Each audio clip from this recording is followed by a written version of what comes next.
In this video we hear to tropical storm horror stories. In each horror story we guarantee you'll be frightened. If you have any questions about these tropical storm horror stories, be sure to leave a comment down below. If you like these horror stories, be sure to like and subscribe so you never miss an upload.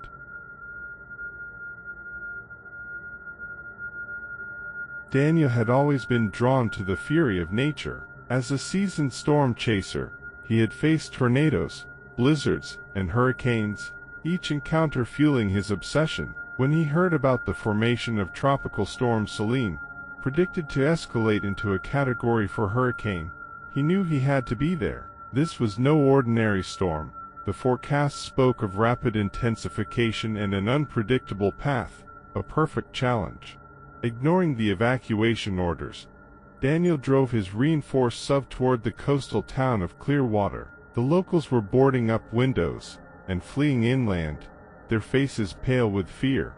But Daniel set up his equipment on the edge of town, eager to document the storm's landfall. He wasn't just chasing the storm, he was chasing the story, the glory, the thrill. As Selene approached, the sky darkened to an ominous shade of green-gray, and the wind began to howl with an almost human scream. Rain fell in relentless sheets, blurring the line between sea and land.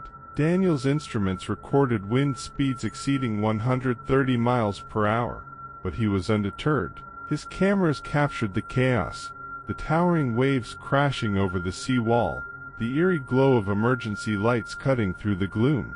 Hours passed, and the storm grew even more ferocious. Trees were uprooted, power lines snapped, and debris hurtled through the air like missiles. Yet Daniel remained steadfast, marveling at the raw power of nature. Then, as quickly as it had begun, the chaos subsided. A sudden calm descended.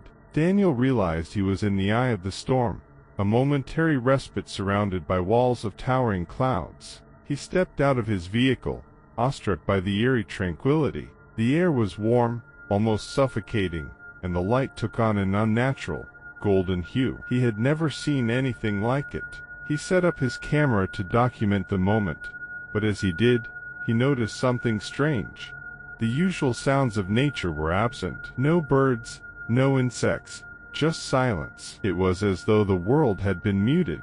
Then, from the edges of the eye, figures began to emerge from the mist. At first, he thought they were fellow storm chasers, or locals who hadn't evacuated, but as they drew closer, he realized they were anything but human. The figures were translucent, their forms shifting like smoke caught in a gust of wind, faces contorted in silent screams, eyes wide with terror. They moved slowly, deliberately, their gaze fixed on Daniel. His breath caught in his throat as he recognized some of them from missing person reports, individuals lost in previous storms. Their faces etched into his memory from news articles and weather documentaries.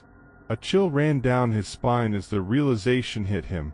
These were the souls claimed by the Storm Eater, the legendary entity said to inhabit the eye of the storm. For centuries, coastal folklore had warned of the Storm Eater, a malevolent force that fed on those who dared to challenge nature's fury. Daniel had dismissed the tales as superstition, but now, face to face with the spectral apparitions, he could no longer deny their truth.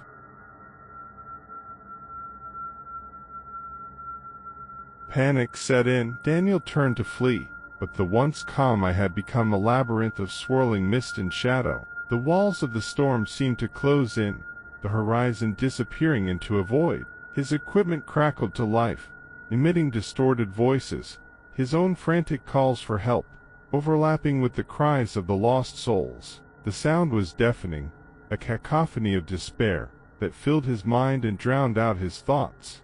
The spectral figures closed in, their cold, insubstantial fingers brushing against his skin. Each touch sapped his strength, leaving him weaker and more disoriented. He stumbled and fell, his camera clattering to the ground. Through the fender, he caught glimpses of the figures, their faces flickering between human and monstrous, their mouths moving soundlessly as if reciting some ancient curse.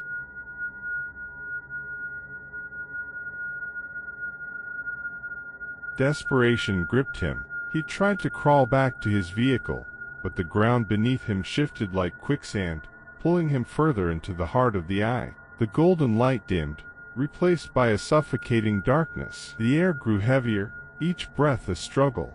In his final moments, Daniel saw the storm's true form. The clouds twisted and coiled, forming a massive, writhing entity with eyes like burning coals, and a maw that stretched wide, revealing an endless void. This was the Storm Eater, its hunger insatiable, its presence overwhelming. It wasn't just a force of nature, it was a predator, ancient and unstoppable. As the darkness enveloped him, Daniel's screams were swallowed by the storm. His equipment continued to record, capturing the last, haunting moments of his life. When the storm finally passed, and the skies cleared, his vehicle was found abandoned, his cameras smashed, and his body nowhere to be seen. The locals would speak of him in hushed tones, adding his name to the long list of those claimed by the storm. And as another tropical storm brewed far out at sea, they knew the Storm Eater would soon return, hungry for its next victim.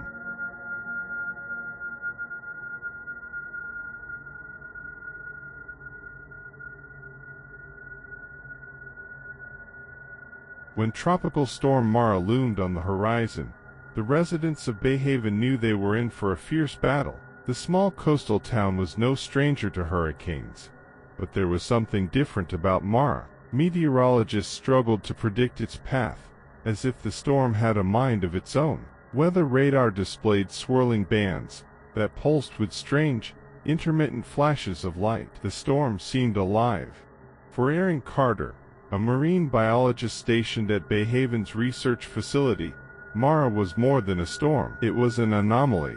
She had been studying the migration patterns of dolphins when she noticed a sudden exodus of marine life. Fish, crabs, and even jellyfish fled the waters near Bayhaven, as if escaping an unseen predator. The readings from her underwater sensors were baffling, showing temperature drops and pressure anomalies that defied explanation.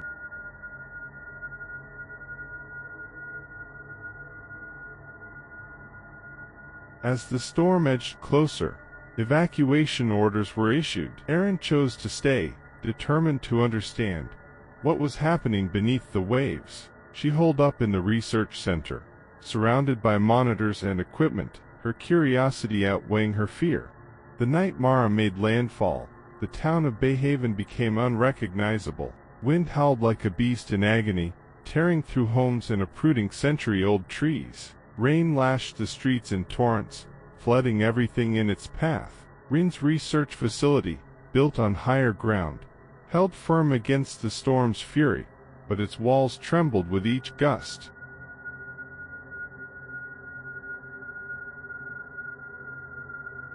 Then, at the storm's peak, came the hum, a low, resonant vibration that seemed to emanate from the ocean itself. Erin froze, her hands hovering over her keyboard. The sound was unlike anything she had ever heard, both natural and mechanical.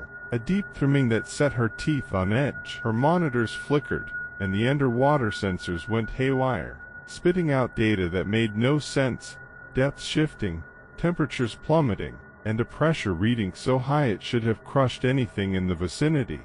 She grabbed a flashlight and braved the storm to reach the facility's observation deck. From there, she could see the churning waves, illuminated by erratic bursts of lightning, and then she saw it.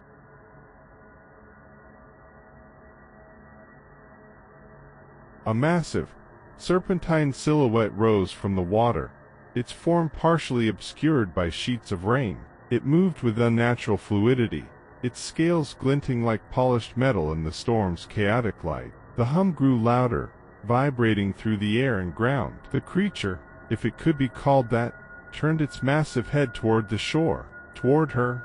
Erin stumbled back, her mind racing. This wasn't just a storm, it was a manifestation, a harbinger of something ancient and terrible. She thought of the fleeing marine life, the bizarre sensor readings, and the storm's erratic behavior. Mara wasn't guiding the creature, the storm was the creature.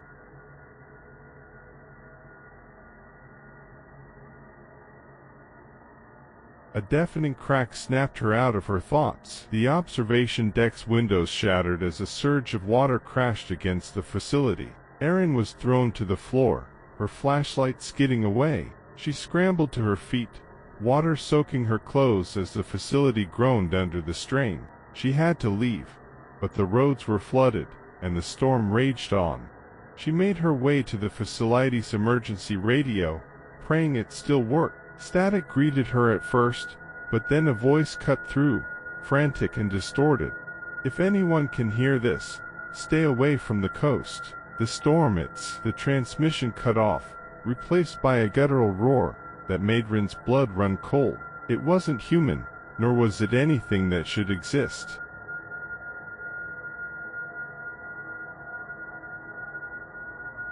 A sudden, bone-rattling jolt threw Erin to the ground again. The hum had reached a fever pitch, and the ground beneath the facility quaked. She realized with dawning horror that the creature was moving inland. Through the flickering monitors, she saw waves taller than buildings surging toward Bay Haven, swallowing everything in their path. The town didn't stand a chance. Rin's thoughts raced. There had to be a way to stop it, or at least slow it down. She recalled the experimental sonar device stored in the lab, designed to deter aggressive marine predators. It was untested and unstable, but it was her only hope.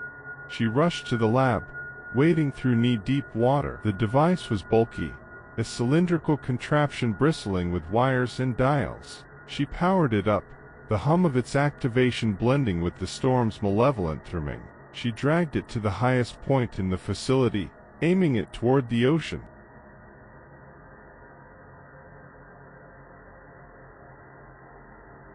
With a deep breath, she activated the device. A piercing, resonant frequency shot out, cutting through the storm's noise. The effect was immediate. The creature's hum faltered, replaced by a guttural, otherworldly scream. Through the rain, Erin saw it thrashing, its massive form writhing in pain.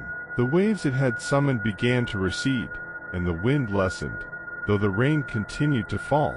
But the victory was short-lived. The device began to overheat, sparks flying from its chassis. Erin knew it wouldn't hold, but she kept it running as long as she could. The creature, wounded and enraged, turned its gaze toward the facility, its glowing eyes locked onto her. The last thing Erin saw was the creature lunging toward the shore, its massive jaws opening wide. The facility's walls crumbled, and the world became a maelstrom of water and darkness.